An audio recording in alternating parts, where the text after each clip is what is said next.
Hello. The topic for the next set of videos that we're going to go over is going to be cellular respiration. Cellular respiration is a very important biological process. You're going to see cellular respiration come up again when you take anatomy and physiology and when you take microbiology. All right. Basically what we're talking about with cellular respiration, we're talking about taking sugar, which is our C6H12O6, plus oxygen, and through a series of chemical reactions, the sugar is going to be broken down. How that sugar is broken down then is going to generate energy in the form of ATP. So our end products associated with cellular respiration are going to be carbon dioxide, water, and the part we want out of this is going to be ATP. All right. So I'm going to kind of start out a little generic with this set of videos, and then we'll get into some more detail with the later videos. I also have posted to Blackboard the Khan Academy site on cellular respiration, which I think is also a very good set of videos if you want more information. In terms of the class, I'm going to hold you responsible for what's in the videos I do and the PowerPoints, as well as what's in the textbook. Okay, but the Khan Academy videos can kind of help as well because it reinforces the same idea that we're talking about in this unit. All right. With cellular respiration, remember when we have a chemical reaction like this, it has to be balanced. I'm going to balance it here because I think in the other video where I balanced chemical equations, this is one that I balanced. Okay, so that balances out our equation. All right. But really what we're getting at here, that process of cellular respiration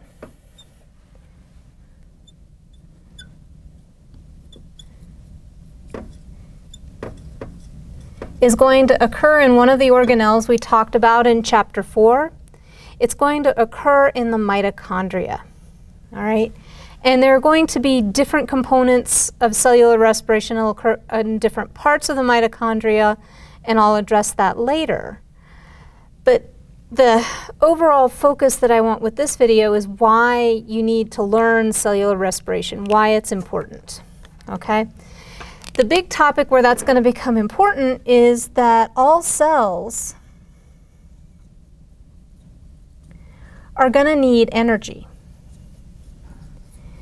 And our energy in this case for our cell is going to be that adenosine triphosphate, ATP.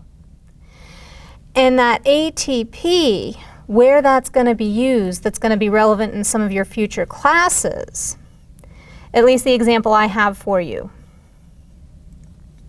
will be with muscle physiology.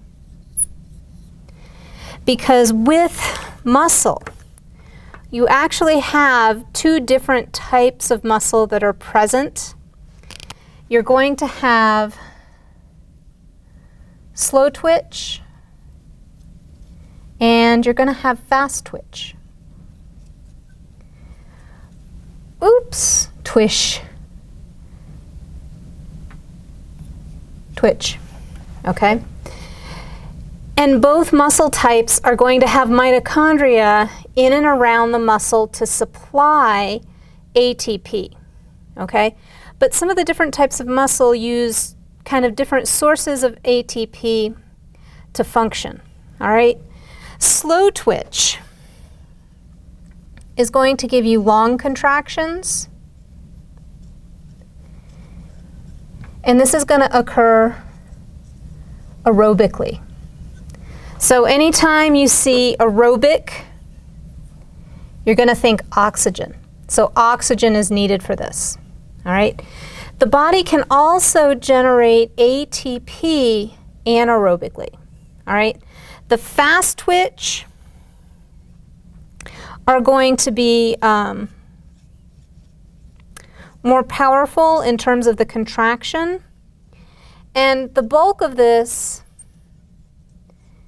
is going to be anaerobic. And the example I have in the PowerPoints are the differences between a marathon runner and a sprinter. If you watch the Olympics, you know typically you don't have overlap between those two categories of runners. Someone is usually either a sprinter, they're fast, they're quick, they're powerful, or they're a marathoner and they have greater endurance, they can go longer distances. You don't have a lot of crossover between the two. And what gets at that is the percentage of slow twitch versus fast twitch muscle that each of those people were born with. So everybody's going to have a slightly different percentage of slow twitch versus fast twitch muscle fibers. And that's going to kind of dictate whether they fall into the class of being better at sprinting or better at endurance, better at marathoning, okay? But the takeaway on this, all right, cellular respiration that we have here, I've got oxygen. So the first set of chemical reactions I'm going to go over, the processes of cellular respiration, I'm going to cover the aerobic first. So you're talking really about what's more relevant in the slow twitch fibers, okay? Then we'll talk about what happens in terms of generating ATP in the cell anaerobically, and that'll kind of be more applicable to the fast twitch muscle fibers, okay? The other thing that tends to kind of hang some students up when we talk about cellular respiration is using that term cellular respiration and breathing. Because breathing is a type of respiration. When you get to anatomy and physiology, you're going to learn a lot more about what happens when you inhale and you exhale, all right? So when we're talking about breathing, we're talking about moving oxygen in and out of the lungs, okay? So it's a physical process when we're talking about breathing. Cellular respiration is going to be a biochemical process. This is going to be the one that's going to occur in the mitochondria.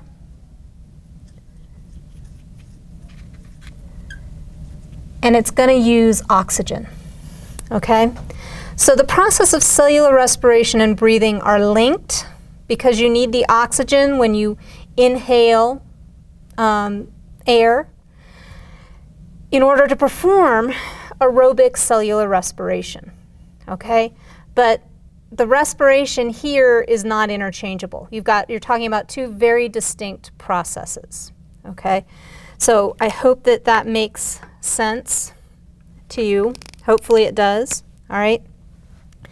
That process of cellular respiration, the textbook, oh, I got a squeaky marker again,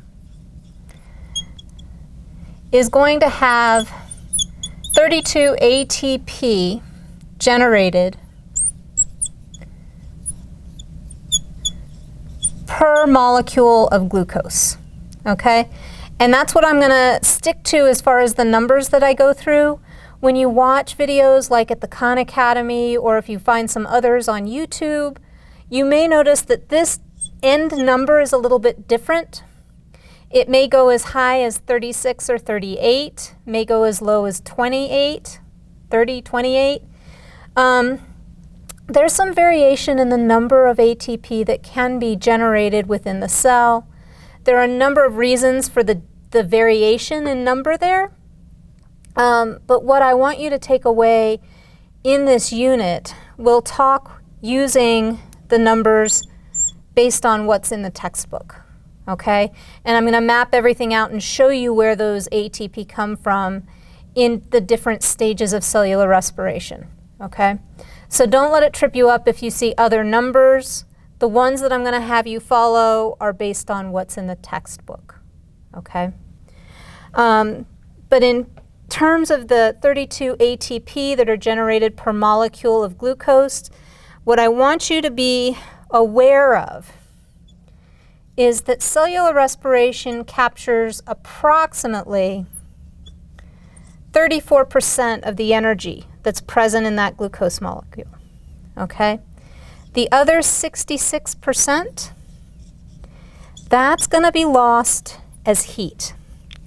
Because the thing I don't have here in this reaction, the other thing you're going to generate out of this process, you're going to generate some heat. Because when we talked about chemical reactions, when we talked about going from potential to kinetic energy, remember we can't create or destroy energy, we just transform it. So some of that transformation is going to be lost as heat. The body can't use heat as an energy source per se, but the heat that's lost due to cellular respiration in your body, that's what accounts for your body temperature. Okay, so it is an important component of this process as well. All right, so this is just kind of a quick introduction to cellular respiration. The next couple of videos I'm going to go over the different steps of cellular respiration and what happens during that process. If you have any questions, please let me know.